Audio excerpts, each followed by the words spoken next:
magacaygu waa Fawziya Cawaale waxaan deganahay Sweden Stockholm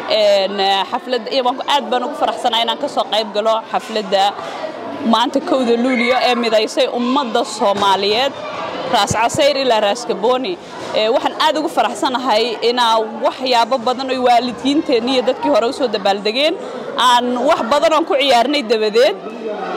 inaan gacmaha isqabsano maanta oo maxaa la yiraahdaa ummad Soomaaliyeed oo dhisan rajaynayna inay dib u dhisanto waxaan rabay inaan ka iraahdo laba eray halkaan oo abwaanadii hore ee Soomaaliyeed ay tiriyeen on hadda arkaayo 2025 halkaan 91 waxay ka hadlayeen halkaan ku fikir lahayn inaan bedelno oon ka dhiidino inaan maanta 25 dib ugu socono ummad Soomaaliyeed oo guumaysi ku faraxsan inay Etoobiyaan walaal yihiin dhiigi walaaltinimo ee Soomaaliyeed nakafaanaya aad ugu xumaaday that's why baan gabayada u soo qaatay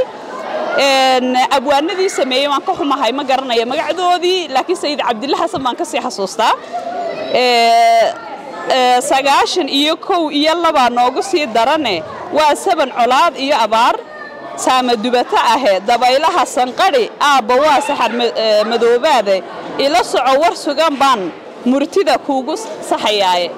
abwaankaasi wuxuu ka hadlayay xilliga ummadda Soomaaliyeed ay colaad ku jireen inuu maxaa la yiraahdaa ka dhiidiyay tii loo soo halgamay halkay ku dhacday waxa jira abwaan kale oo Soomaaliyeed oo isagna yiri Soomaalidan isdhamaysay ee haadku ka dhargaayo ee dhaqaaliyo wax maal lahayn waxay maal lahaayeen dunida u dhoofshay ee wali dibkiisii wadee ulu dhawaaqaya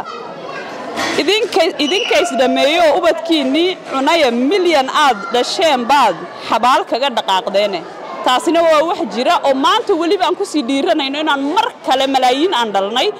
aan xabaalaha ugu sii sacabtumayno siyaasi Soomaaliyeed oo dana gaara wata inuu ugu sii sacabtumayo ummadda Soomaaliyeed inuu ubadkooga xabaalaha u sii diro ugu dambeyn waxaan oranayaa ummadda hablaha Soomaaliyeed colaad haday u kacaan oy abaabulaan dabka ay shidaanimadamo marka dumarka Soomaaliyeed baan si gaar ah u hadlaya oo leeyahay sidoo yiraabaan hore dumarkii caruurta qalbiga nabad ka doondoona aqoonyaha ka lagu daalayo